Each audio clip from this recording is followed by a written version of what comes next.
As salas de aula passaram também a ser inclusivas para as diversidades de necessidades e deficiências. No caso dos surdos, é de extrema importância que eles tenham um intérprete para passar as informações, como a gente acabou de ver na reportagem.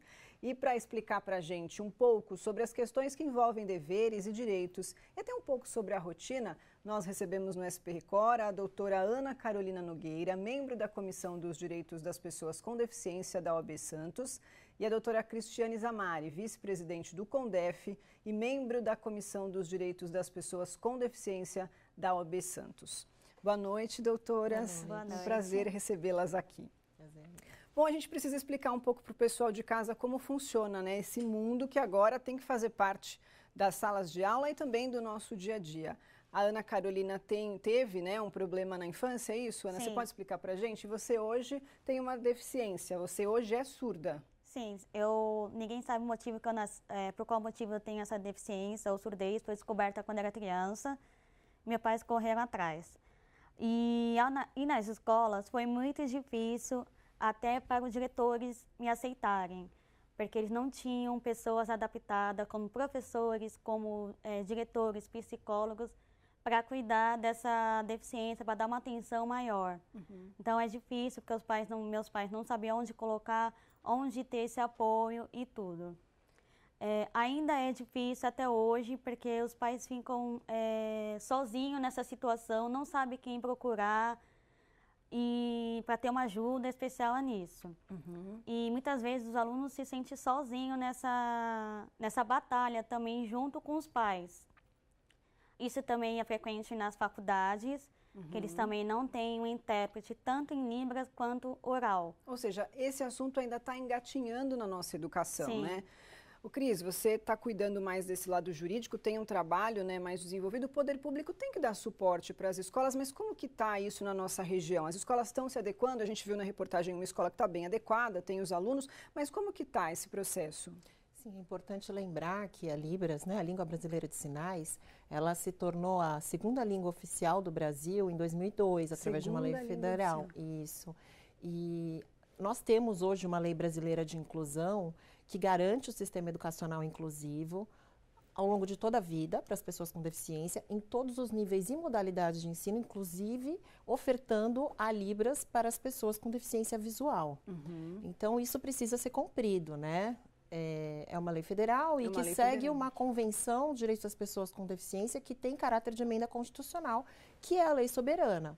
Então, o que precisa agora é que a gente aplique essa lei de forma efetiva. Isso não acontece ainda muito bem nas Já nossas está acontecendo em alguns casos, né? Como a gente pode ver na rede pública, existem intérpretes já atuando em sala de aula, né? Nas salas inclusivas, né? Porque a gente chama dessa forma, a lei chama dessa forma, são salas que o aluno com deficiência auditiva tem que estar inserido com os demais e a intérprete ali como apoio, né? E como tradutora daquela matéria que está sendo ofertada pelo professor titular. Isso, como a gente viu.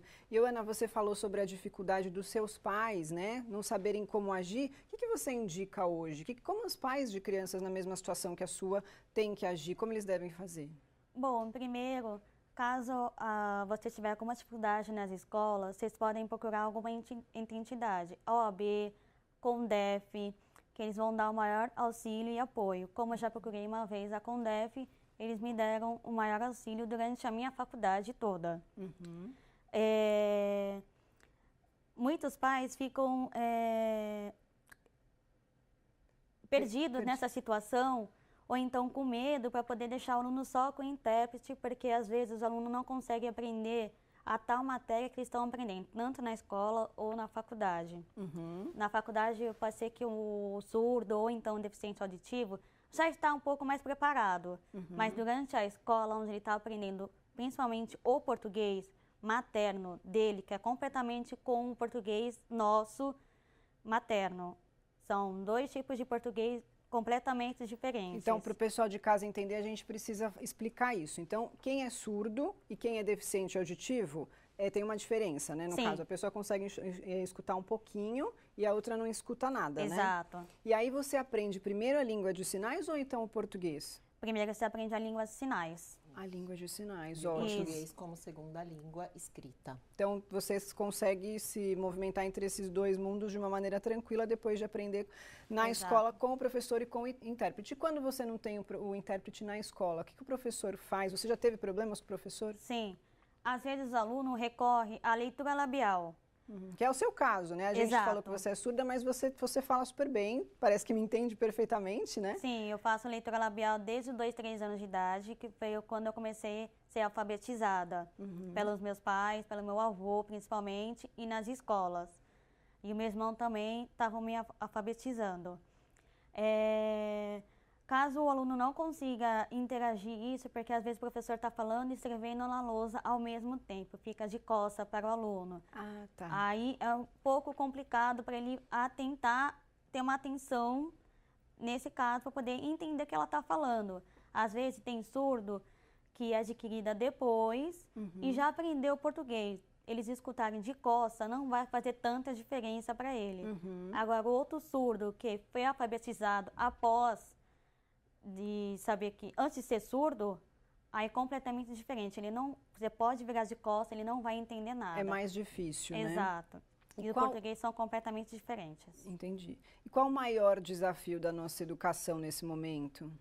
Bom, alguns intérpretes nas escolas, é difícil ele passar o português na qual está sendo explicada pela professora, que está sendo explicada para os alunos que não têm nenhuma deficiência. E às vezes o deficiente tem uma dúvida, aí tem que parar toda a atenção para tirar essa dúvida com o professor e depois passar para o intérprete.